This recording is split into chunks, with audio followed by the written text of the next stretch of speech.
Hola, ¿qué tal? Bienvenidas y bienvenidos a un episodio más de Interview, este espacio de entrevistas, opiniones con enfoque femenino. Me da mucho gusto saludarles a través de todas mis redes sociales. Ya saben que ahí nos pueden seguir y que también pueden proponer o sugerir temas para abordar en los próximos episodios, también en las próximas temporadas. Yo soy Nira Andrade y en esta ocasión me da muchísimo gusto recibir acá en este estudio en el que hacemos estas grabaciones a dos personas que nos vienen a platicar sobre un tema muy interesante, pero lo vienen a platicar desde una perspectiva muy personal, desde su corazón, y además me encanta que se hayan comunicado porque querían un espacio para hablar de este tema.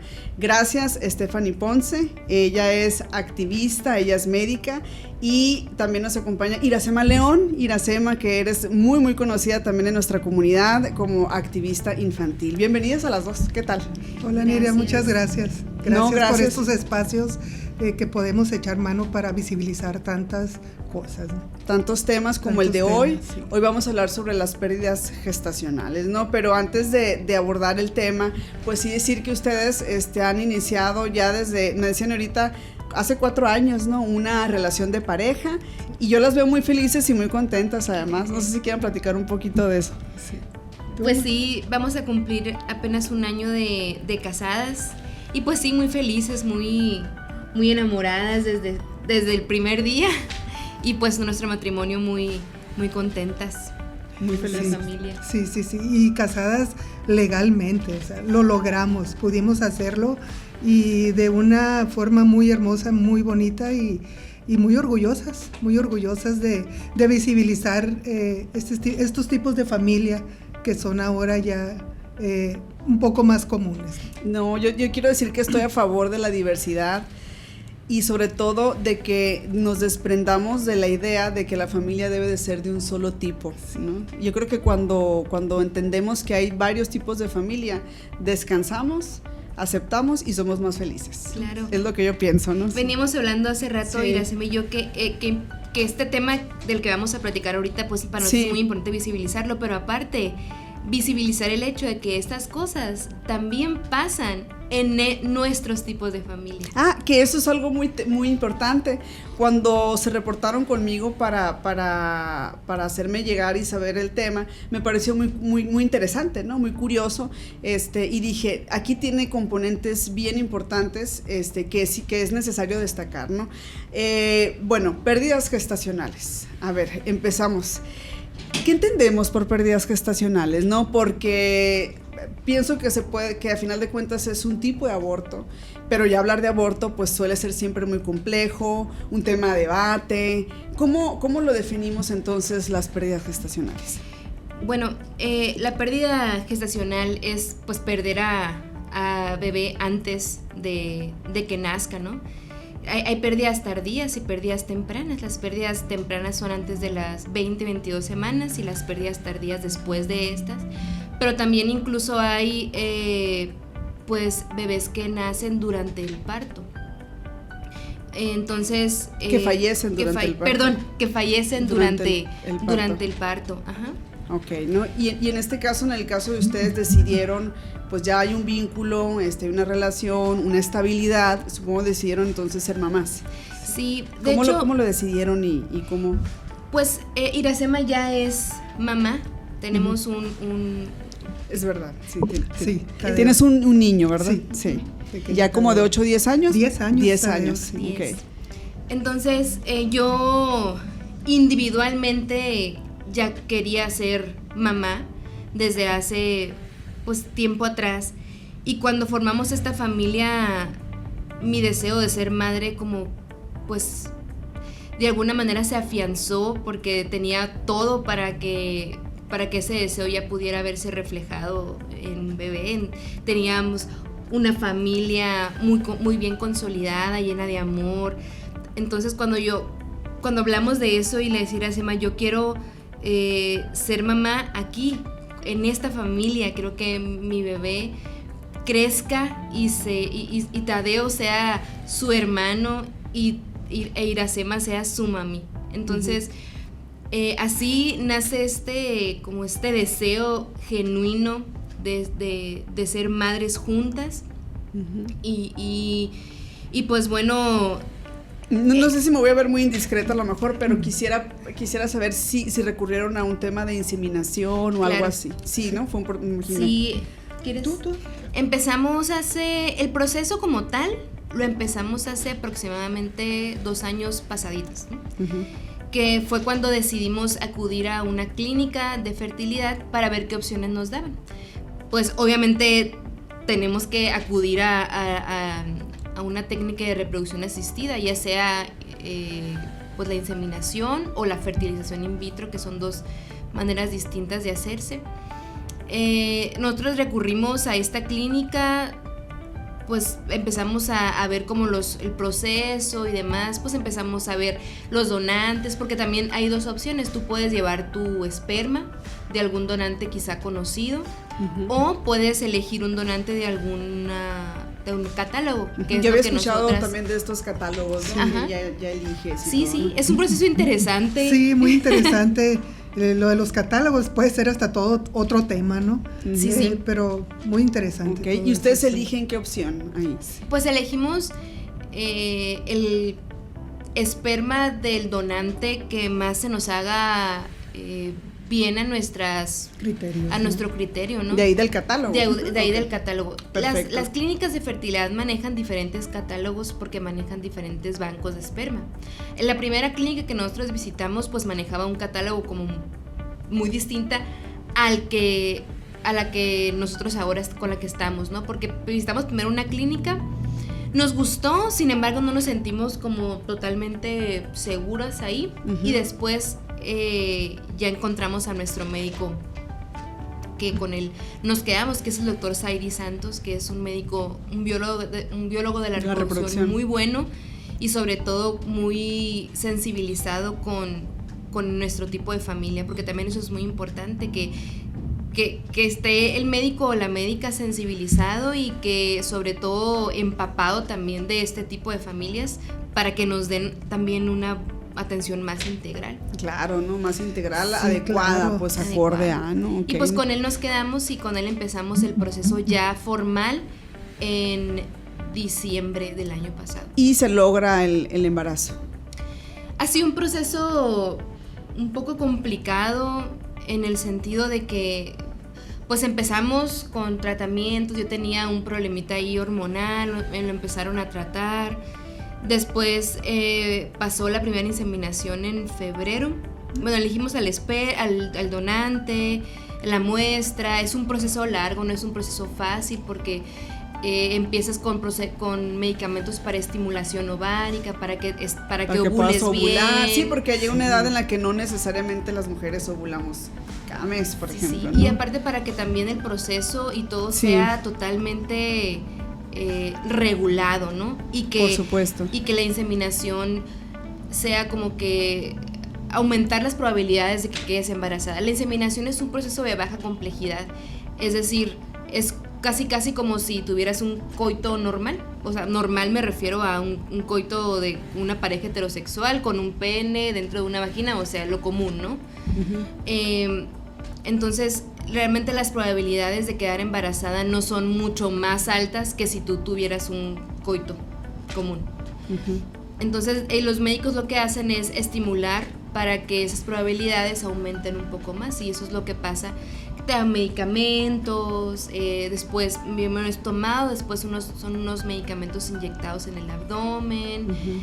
Y ya, llega el momento de la inseminación. La primera inseminación no pegó, que eso es algo común también. Uh-huh. La segunda inseminación pegó, pero lamentablemente perdimos a nuestro bebé. Uh-huh. Eso, ¿qué diferencia o cuántos meses de distancia hubo entre la primera inseminación que no fue con resultados favorables y la segunda? Como 3 meses más 3 o menos, meses porque intentamos la primera vez, no pegó, después no pudimos intentar porque pues había unos arreglitos ahí todavía que hacer, me dieron medicamentos. Uh-huh. Y después lo volvimos a intentar y fue cuando pegó. Uh-huh. ¿Pegó? ¿Y cuánto tiempo duró? 10 semanas. 10 semanas, ¿no? A ver, platícanos de esas 10 semanas. ¿Cómo fueron para ustedes desde que supieron la noticia y en el transcurso de esas 10 semanas? No, yo creo que individualmente hablando nunca mi vida había sido tan feliz como cuando supe que bebé venía en camino. O sea, fue muy bonito. Es que yo escuchaba a mujeres, a mamás gestantes, hablar de ese amor que se siente cuando... Hablo desde mi perspectiva de una maternidad deseada, y eso es muy importante también decir, ¿no? Que es una maternidad deseada y buscada. Entonces, en el momento en que yo supimos, porque estábamos las dos juntas cuando nos llegó el resultado, fue algo maravilloso, fue un amor y una cosa que en mi vida, yo creo, pues no, en mi vida había sentido. Yo creo que eso es algo que no se siente nunca, a menos que estés ahí y que tu maternidad sea tan deseada como la nuestra. Fue algo muy feliz, ¿verdad? Sí, bueno, mira, Sema, ¿qué sentiste? Muy bonito, híjole, padrísimo.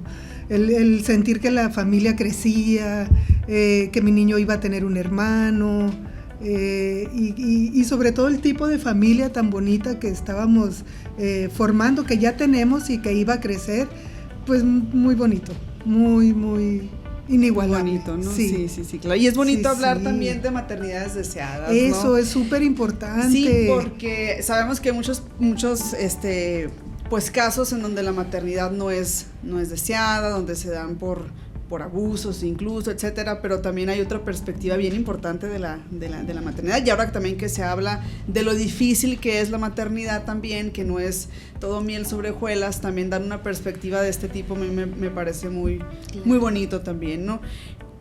¿Qué ocurrió? ¿Por qué se da la pérdida? A ver, en tu caso, ¿qué pasó? La mayoría de las pérdidas gestacionales tempranas se dan por problemas en la codificación genética del embrión. Es decir, algo no hizo clic ahí en cuanto a cromosómicamente hablando, y simplemente bebé deja de desarrollarse. No hay una razón exacta y esas pérdidas no se pueden prevenir. Y realmente cuando ya se está dando la pérdida tampoco se puede parar. Son abortos espontáneos. Okay. Entonces, eso pasó en mi caso. Previamente habías tenido síntomas comunes del embarazo, o sea, náuseas, mareos. Mi embarazo fue excepcional, o sea, nunca vomité, nunca tuve una náusea. Lo único que tuve en mi embarazo fue que se me bajó un poco la presión, que eso es algo normal dentro de la mayoría de los embarazos. En mi caso se me bajó mucho más, pero nada más. Fue un embarazo hermoso en todos los sentidos, así lo disfruté demasiado. Ya me estaba saliendo mi pancita, maravilloso. Un día empecé a tener un poco, también esto es algo importante. Uh-huh. Aunque tú sepas o aunque te digan los médicos las razones por las cuales se dan ese tipo de pérdidas, yo creo que es inevitable como mamá gestante no sentirte culpable o no buscar como qué hice mal, o sea, algo debí de haber hecho para que pasara esto. Yo estoy en un coro, formo parte del coro LGBT de aquí de Sonora. Uh-huh. Entonces próximamente iba a pasar lo de la marcha, ¿no? Lo de la marcha uh-huh. del Pride, del orgullo, y estábamos ensayando para ese momento, y entonces había unas coreografías que teníamos que hacer. Entonces yo ya traía como que, no sé, algo sentía, pues no sé qué se siente, no sé por qué, pero algo siente extraño, no sé si de alguna manera estaba yo ya predispuesta, lo percibía.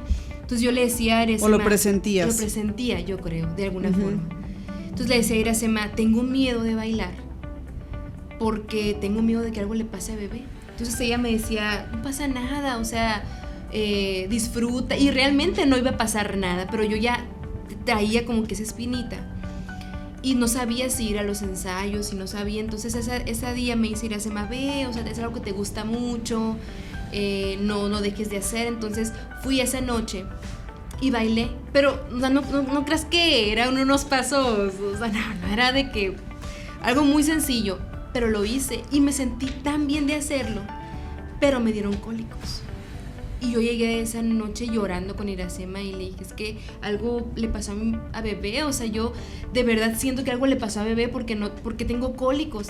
Y luego también siendo médica, también te juega un papel la mente, sabes todo lo que puede pasar. Sí, y sabes, claro. Y no. Tú eres médica, pues tú lo Preferiría sabes, mil perfecto. veces vivir en la ignorancia de todo eso, pero pues no es así. Te empezaron a dar cólicos, entonces. Me empezaron a dar Ajá. cólicos ese día, pero bueno, traté de tranquilizarme. Al siguiente día igual, cólicos, le avisamos al doctor. Ujú. Y el doctor me empezó a dar unos medicamentos, que es la Ujú. progesterona, que yo sé que generalmente la dan cuando hay una amenaza de aborto, ¿no? O sea, no te lo dijo, pero con el medicamento Ya. tú ya lo sabías. Entonces quisiera vivir en la ignorancia de sí, porque a quizá- lo mejor estuvieras más tranquila si no Sí. supieras de qué se trata, ¿no? Ok, entonces... ese día nos empezamos a inyectar, Ujú. pero yo ya estaba muy triste. De verdad, tenía un miedo. O sea, yo ya sabía que algo estaba mal con mi bebé. Esos cólicos yo sabía que no eran normales, empezaron a aumentar un poco. Ujú. Y un día después, ¿verdad? Creo que de las inyecciones, de que empezáramos, empecé a... Bueno, no, ya había empezado a tener desecho marrón. Ujú. Y después, un día después de que me empezaron a inyectar, la progesterona te la dan para de alguna manera evitar el aborto. Ok. Es como un pegamento. Para que como pegue. sí. Para como decimos Que coloquialmente, pegue. que Ajá. pegue. Ok. Entonces ya yo no quería ir al baño. O sea, no quería... ¿Te da miedo? No. Cuando yo iba al baño y agarré el papel y todo el tiempo lo veo. Hasta ahorita no se me quita esa maña de ver el papel. Ujú. Porque es un miedo, o sea, que siempre está ahí. Entonces eso veo y ya veo sangre roja. Entonces le mando una foto, era domingo, estaba Tadeo con nosotras. Ujú. Le mando una foto al doctor y me dijo el doctor, vente. Entonces ya ahí ya se nos vino el mundo abajo y llegamos pues al consultorio y vimos a bebé que ya no tenía latido. Siempre, Sí. todas las mamás, mamás gestantes, cuando tenemos una pérdida, yo creo que esas palabras de no hay latido es algo que a todas nos han dicho, a la mayoría que no hemos tenido abortos espontáneos, porque hay mamás que, o sea, nunca se dan cuenta que están embarazadas y pierden a bebé y no sabían que estaban embarazadas. Pues en mi caso ya sabíamos, pues ya llevábamos casi 3 meses de embarazo. Entonces, pues ya, nos dijeron que Así no te había dijo, no hay latido. Esa fue la forma de decirte que ya había fallecido, pues que ya no. Sí. ¿Y de ahí qué pasó? ¿Cómo, obviamente me imagino la sensación, pues decían, se nos vino, desde ya íbamos al hospital, se nos vino el mundo abajo, ¿no? Sí, pues muy triste triste y pues ¿qué sigue, no? Si no hay latido, ¿qué sigue? ¿Cómo sale? ¿Cómo sale el bebé? Pues ya se programó para el siguiente día hacer un procedimiento, un legrado, ¿no? No es legrado, No. era, bueno, es que la mayoría, muchos pueden pensar que sí es un como tipo de legrado. Quienes no sabemos de términos médicos o eso, pensamos que es eso, ¿no? Ajá. Que es legrado, ¿no? Pero ¿cómo se llama? Fue una aspiración. Aspiración. En el momento en el que perdimos a bebé, bueno, que nos dicen que bebé ya no tenía latido, nos dijeron que había 3 opciones. Una opción es esperar a que el cuerpo mismo abortara, Que lo expulse. y eso Ok. puede tardar hasta meses, dependiendo de la mujer, dependiendo de cada organismo. Otra opción era usar misoprostol, que es el medicamento para abortar, y otra opción era la aspiración endouterina, manual endouterina, que se llama MEM, que es un procedimiento muy gentil realmente. Sin embargo, pues no todas tenemos o no todas tienen acceso a él porque cuesta. Ujú. Entonces lo más barato, digamos, para la mayoría de las mujeres es o dejar o utilizar el medicamento. Sin embargo, en mi caso yo no quería sufrir de dolor. O sea, mi cervix, o sea, mi cuello de la matriz, Ujú. todavía estaba cerrado. Es decir, cuando el doctor lo vio, el doctor se dio cuenta que pues todavía probablemente no lo iba a expulsar, que todavía tenía tiempo porque estaba cerrado, no empezaba con contracciones, pues, Okay. porque realmente iba a ser más tardado si esperabas a que eso saliera. era lo que se veía. Uh-huh. Entonces decidimos pues que utilizar la opción de la MEU, porque yo no quería sufrir de dolor, ya era el dolor emocional, era ya muy grande y yo no quería ni ver sangre, ni sentir cuando bebé saliera, o sea, no, para mí no quería, porque era demasiado traumante. Claro. Entonces me dijo el doctor, bueno, programamos la aspiración para el día de mañana en la mañana. Uh-huh. Pero ahí empezó nuestro tormento, ¿verdad? A ver, ¿por qué? A ver, y ahí yo creo que sí es importante detenernos, porque yo me imagino que tiene que ver con el tratamiento que se le da en los sistemas de salud a estos casos, a las pacientes. ¿Qué pasó? A ver, ¿o por qué empezó el tormento? Porque, bueno, el AMEU es un procedimiento, vuelvo a él, muy gentil. Es un procedimiento que no tiene mayor riesgo. Se trata de una aspiración, literalmente una aspiración manual, donde te duermen. O sea, es una... No duele. Tú entras, pasa lo que tiene que pasar. O sea, te ponen anestesia y ya... Y ya pasó, ¿no? Ok. Entonces, como vuelvo a decir, no todos tienen acceso a eso.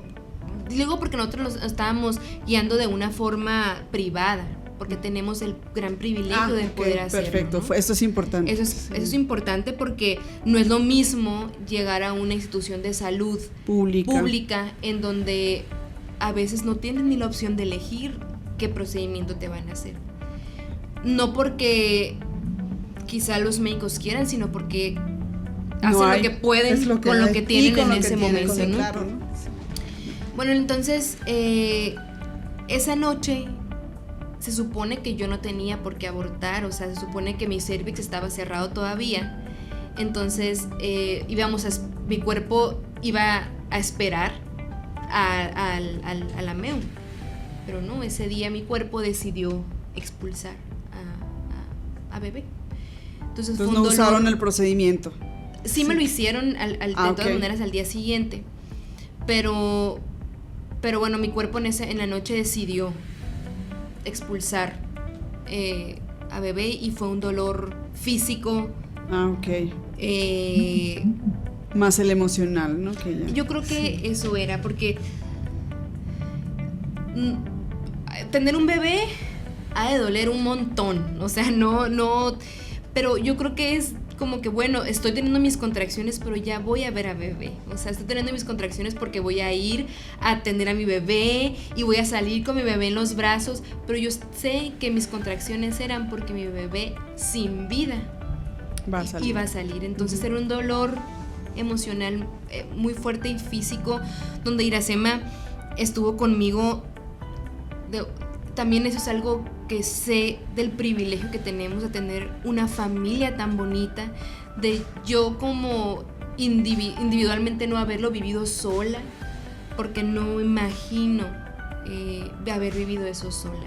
O sea, esta empatía que de parte de las dos se incrementó hacia las mujeres, hacia esta empatía que de haber vivido esto es algo que realmente nadie desarrolla esta empatía de ese tipo hasta que lo vives, lamentablemente, ¿no? Claro. Entonces esa madrugada fue horrible de dolor. A las 8 de la mañana teníamos Quiero hacer una pregunta que no sé si sea muy y creo que mucha gente a lo mejor se pregunta qué ocurre, ¿no? Cuando son pérdidas gestacionales tempranas, como entiendo que fue la tuya, ¿qué ocurre con bebé? O sea, ¿qué ocurre qué pasa? ¿Qué tratamiento? Porque siempre ha sido así como que, bueno, ¿y qué ocurre, no? También quiero aclarar algo. Somos las dos activistas. También estamos a favor de la legalización del aborto. Uh-huh. Entonces, al decir bebé, es que se cambia mucho la perspectiva. Yo sé que médicamente, científicamente, no era un bebé. Porque también pero esto... porque mi perspectiva cambia. Y porque estamos hablando de una maternidad deseada, ¿no? Hay que aclarar que nos referimos a bebé porque es una maternidad deseada, ¿no? Decidimos nombrar nosotras, porque para nosotras era nuestro bebé desde que era una célula y desde que era una nada. Pero sé que científicamente no es así. Y que no quiero que y el tratamiento entonces depende de eso, supongo. El tratamiento que se le da depende de eso. Depende de que a lo mejor científicamente no es el tratamiento que se le da una vez que existe, depende de eso, ¿sí? Pues depende de las semanas, las semanas de embarazo que haya. Yo no soy ginecóloga, o sea, también hay muchos factores que intervienen en el tratamiento o más bien en la forma en la que los médicos especialistas intervienen. Un aborto es antes de las 20 semanas, después es un parto prematuro. Es un parto pretérmino. Entonces, pretérmino. El mío fue aborto porque fue antes. Ya cuando pasa después de las 20, 22 semanas ya es totalmente distinto, porque cambia también la terminología, es totalmente distinto, ¿no? Entonces cambia también en cuanto a lo que vaya a suceder después, de acuerdo a las semanas de embarazo. Algunas mujeres pasan por el parto, a otras también se les hace esa aspiración, a otras se les hace legrado, o sea, dependiendo totalmente de cada mujer. Es diferente. Okay. ¿Y qué pasó entonces? En mi caso pasó que, bueno, esa noche empecé yo literalmente a abortar. Empezaron las contracciones, así como te dicen. Empezó primero dolor leve y espaciado, después empezó el dolor muy fuerte y empezaron las contracciones muy seguidas. Me daba mucho miedo ir al baño porque lo que no quería que pasara estaba pasando. No quería yo abortar en casa. No quería tener esa memoria sensorial para toda la vida de saber que en nuestro baño, o sea, no. ¿Qué ocurrió ahí? Pues, sí. A las 4 de la mañana yo le dije a Iracema, ya no puedo con este dolor, o sea, es demasiado, por favor, llévame a urgencias. Entonces, el aborto fue ahí. Entonces llegamos al hospital y me pusieron medicamento y mi dolor se quitó. Y yo, porque ya no me duele, o sea, se quitaron las contracciones. Fui a hacer pipí al baño y sentí que bebé salió.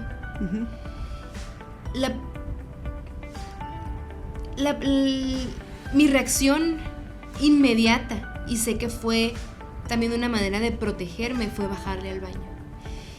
Y ahí viene, creo, la culpa, porque en ese momento no sentí culpa, sentí un alivio inmediato del dolor, un dolor físico, emocional muy fuerte. Después de eso, de todas maneras me hicieron la aspiración por si hubiera quedado algo adentro, restos, no sé qué. Fue muy doloroso, muy feo. Pasó.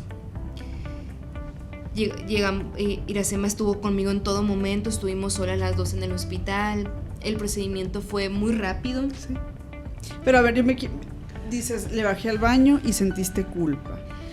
La culpa no llegó en ese momento. No llegó en ese momento, pero cuando llegó la culpa, ¿pensaste entonces en qué otra cosa hubieras hecho en lugar de bajarle? Sí. Y te voy a decir por qué llegó la culpa. Cuéntanos. Porque después de eso, llegamos a la casa, estuvimos ahí las dos en nuestro duelo, y yo busqué una tanatóloga especialista en duelo gestacional. Yo sin sentir culpa, porque médicamente, como también eso me protegió un poco, sabiendo las razones por las cuales se dan ese tipo de cosas, entonces ya ahí ya no sentía médicamente. El ser médica y saber todo esto me ayudó para decir, ok, no fue mi culpa, o sea, esto pasó por lo que ya había dicho, cromosómicamente, ¿verdad? Entonces no sentía culpa en ese momento.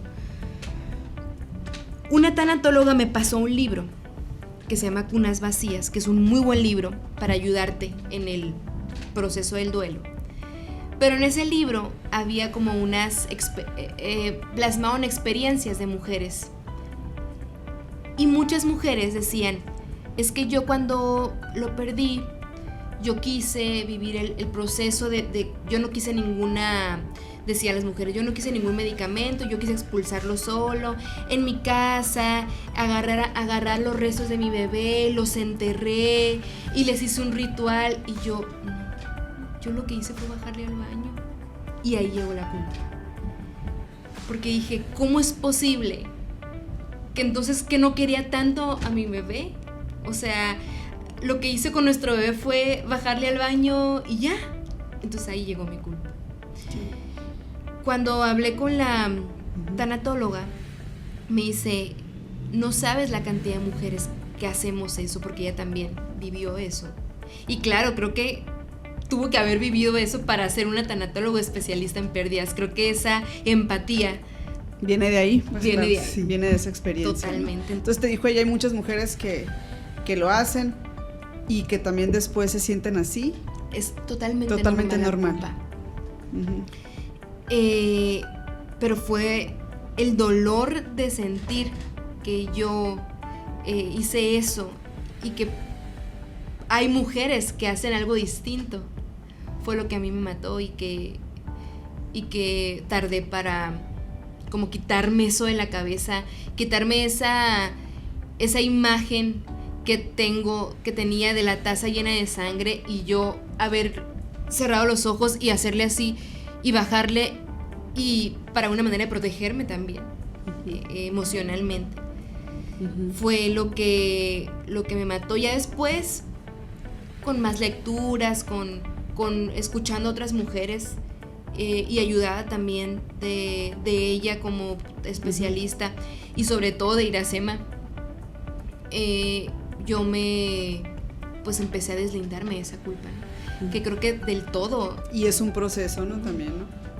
Es un proceso, y además también hay que decir que hay mujeres que esta situación, sobre todo cuando son maternidades deseadas, pasan a lo mejor por esto varias veces, y debe de ser, o sea, el dolor se duplica, se triplica, o sea, es difícil, ¿no? Cuando leía, no, pues es mi cuarta pérdida, y yo, ¿cómo? O sea, esto como pudo haber sido un evento aislado, también puede ser el comienzo de un camino largo. Uh-huh. Y ese miedo, decía el libro, cuando después de tu primera pérdida, esa inocencia de tu primer embarazo se te va. O sea, esa inocencia de todo es color de rosas, pues a mí no me va a pasar, porque incluso nos decían, o sea, recibimos este tipo de comentarios como un puede pasar, como un no se encariñen tanto, no eso. Y que a eso voy, porque esto lo platicábamos antes de empezar la entrevista. ¿Ustedes ya habían hecho como anuncio con su familia? ¿Ya lo habían hecho en redes? ¿Ya lo habían hecho público? Pues vaya. No, público no, con nuestras familias sí. Cercanas. Sí, cercanas. Precisamente por esta idea de que no decir luego, porque que luego qué tal si pasa algo, ¿no? Y efectivamente, pues, pasó. Uh-huh. Que la sociedad sí te dicta, no lo digas, dilo hasta después de los 3 meses o 4 meses, sí. No sé, ¿no? Y ustedes entonces, pero ustedes lo hicieron ¿cómo se sintieron al compartirlo en su momento? No, es que era una felicidad. Sí, ¿no? Sí, porque es un bebé, ¿no? Muy deseado. Pero ¿creen que la sociedad entonces como que castiga, o la sociedad como Totalmente. Sí, ¿por qué? Sí, y bueno, creo que nos faltó o nos saltamos una parte de que a mí, yo desde otra perspectiva, ajá, viviendo toda esta situación, pues llevarla al hospital, ¿no? Llevarla al hospital y que la metieran a ella, el hecho de que no haya un lugar específico para una mujer que va a abortar. A ella la metieron a la sala de partos, a un lugar con cunas, con fotografías de bebés, de mamás con sus bebés, de todo. A ella la metieron como si fuera a dar a luz ahí, como si fuera a parir. Entonces ese choque de entrar a ese lugar y ver todo eso, todo felicidad, todo bonito, pues es impactante, porque tú vas a una situación completamente distinta, desde el otro extremo. Entonces no existe esa sensibilidad por parte de al menos en ese lugar a donde fuimos nosotras. Pero hay que decir que ustedes además fueron a un ámbito privado, ¿verdad? Sí. Ahora sí, el sí. público, pues no hablemos. No, ¿no? mira, a la hora que estaba yo llenando formularios y lo que había que llenar ahí del papeleo, la muchacha que estaba en recepción me dijo, qué bueno que estás tú con ella y que ella no está pasando por esto sola, me dice. Yo tuve que atravesarlo sola. Si lo hubieras llevado a alguna institución pública, ella hubiera tenido que pasar todo esto sola. Yo lo pasé sola. Entonces dije yo, a la torre, la muchacha de Ventanilla, a ella le pasó también. ¿A qué tantas mujeres no les pasará? Y que atraviesan todo esto sola. Y que la atraviesan en un lugar rodeadas de mujeres con sus bebés. En este caso no había otras mujeres con otros bebés, pero si tú vas a una institución pública, te ponen las que van a abortar junto a las que están con sus bebés ahí. Entonces no hay nada de sensibilidad ahí, nada, absolutamente nada. Y a mí me pareció algo muy fuerte, un choque tremendo, como si venimos a una pérdida de nuestro bebé y nos reciben en una sala de parto. No, o sea, el sentido común también en dónde queda. Uh-huh. Si no tanta la sensibilidad, pues bueno, sentido común, ay, no la voy a meter aquí. No. Uh-huh. Y que nadie se preocupe por observar ese punto, ¿no? Ese pequeño, gran detalle de que cómo así, pues así viven, así se atraviesan las pérdidas. A mí se me hizo algo que vino a rematar, eso te viene a rematar, de por sí ya vienes destrozada, pues te viene a rematar el atravesar toda esa situación ahí en ese lugar. Uh-huh. En ese lugar donde se supone que nacen los bebés. Y que se junta con todo lo que vino después, sí. ¿no? Y que me contaban del proceso y sí, ¿no? Sí, entonces ahí, ojo, ahí es un llamado, cosas yo que creo, atender, para... Sí, es decir, estamos todavía ante una situación que debería resolverse, claro. y que tiene también, y hay muchos temas que tienen que ver también con cómo las mujeres las tratan ahí, ¿no? O sea, en general a las que, pérdidas, a las que nacen, es decir, es todo, no sé si entraría o si tú consideras que entraría como un tipo de violencia. Claro. Es violencia obstétrica. Sí, es parte de la violencia obstétrica. De hecho, hay un grupo de activistas a nivel nacional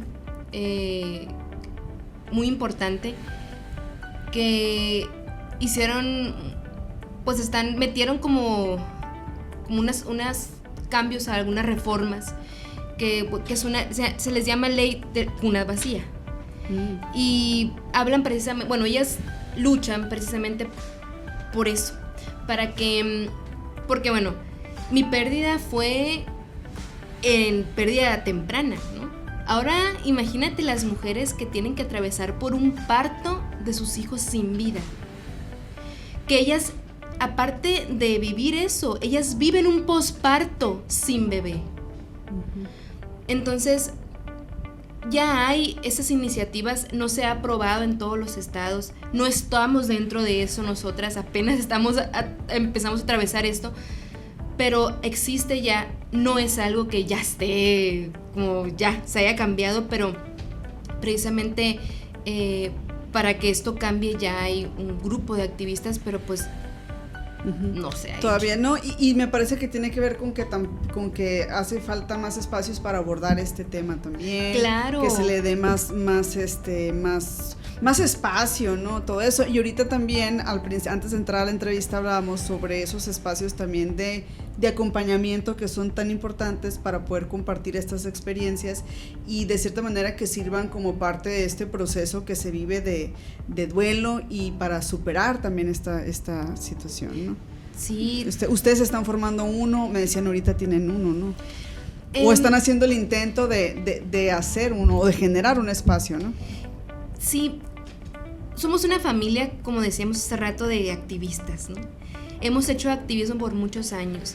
Nunca nos imaginamos que no es activismo. Esto entiendo que no es activismo, pero tenemos esta como manda, no sé cómo decirlo, de convertir como el dolor en, tengo este dolor, ¿qué hago con él?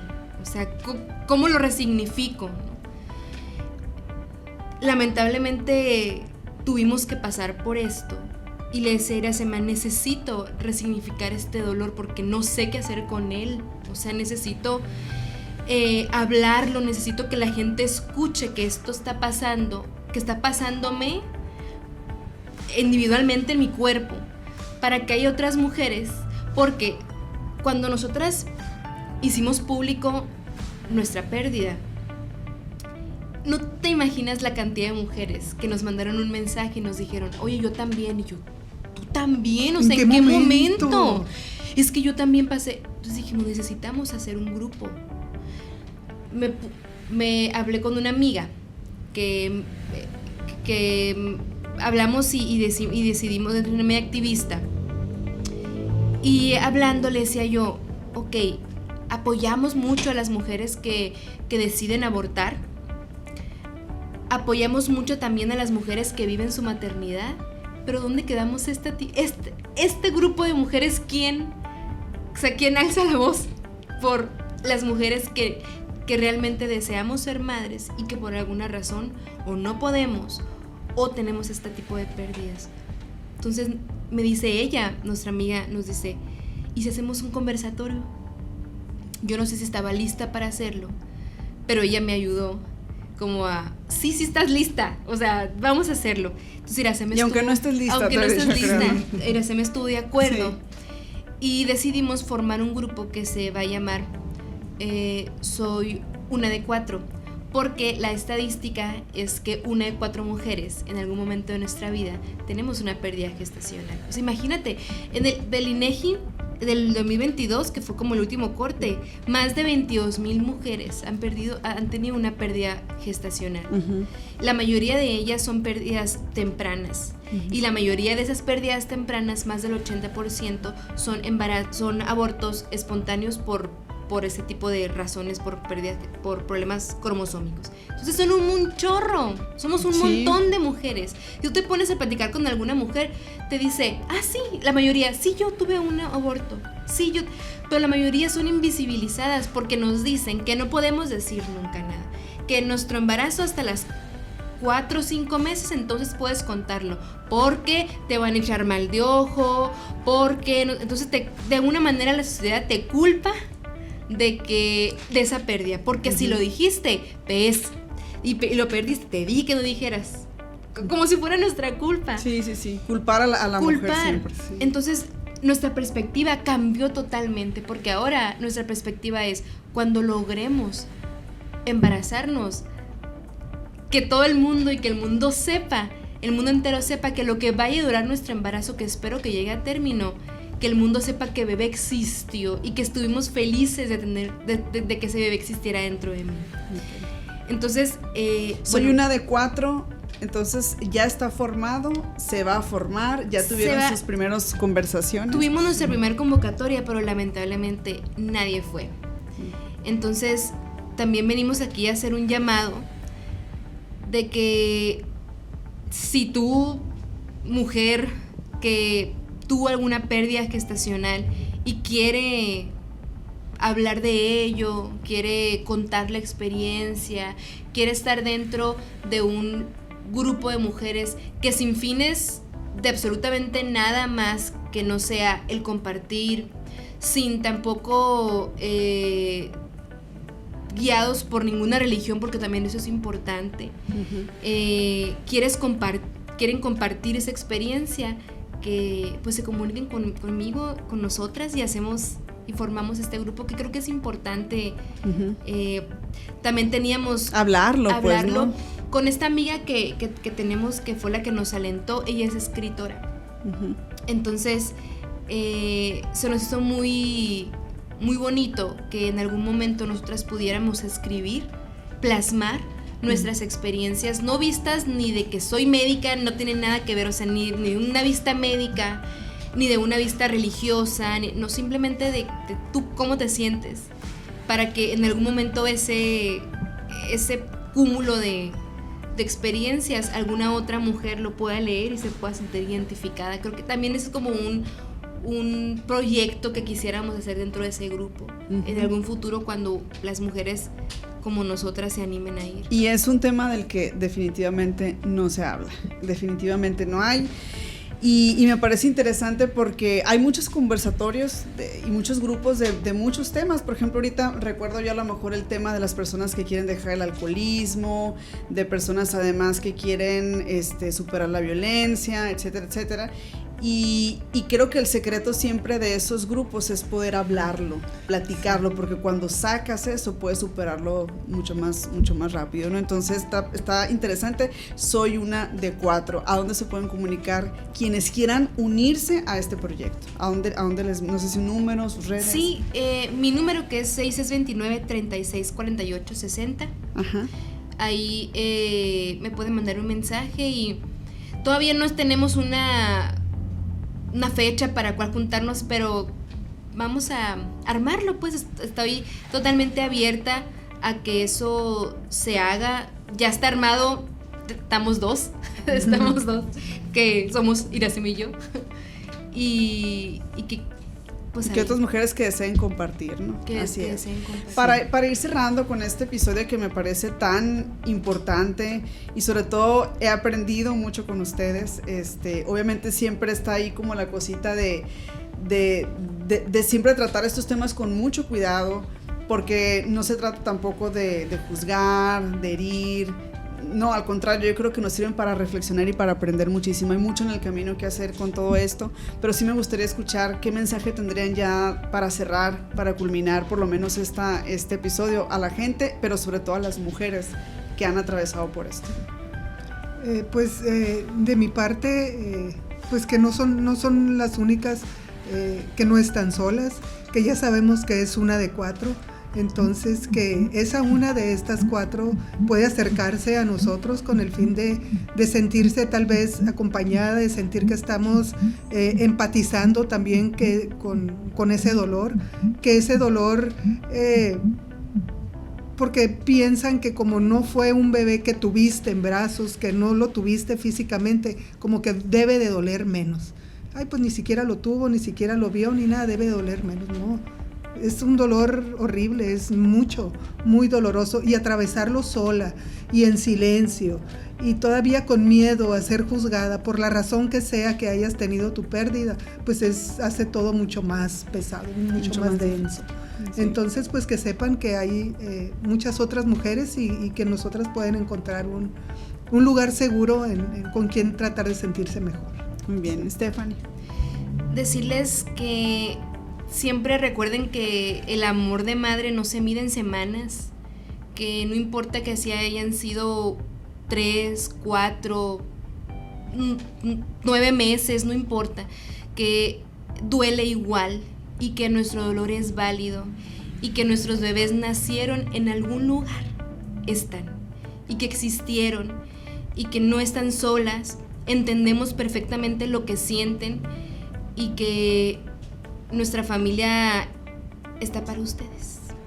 Muy bien, pues muchísimas gracias a las dos por abrirnos pues su corazón, por darnos la oportunidad de compartir con otras personas, con otras mujeres, con todas las personas que tengan la oportunidad de ver y escuchar este episodio, esta experiencia que sabemos entonces la viven muchas mujeres en todo el mundo. Iracema, Stephanie, a las dos muchísimas gracias. No, gracias a ti, Nira, gracias por el espacio. No, gracias a ustedes. Gracias. Y a quienes siguen, quienes me siguen en redes sociales, muchísimas gracias. Ya saben, pueden seguirnos, pueden también proponer y sugerir temas para abordar en los próximos episodios, en las próximas temporadas también. Y como siempre, les agradecemos muchísimo el respeto que muestran siempre para temas tan sensibles, para temas que son tan importantes y para las invitadas que nos han estado acompañando. Gracias, hasta pronto.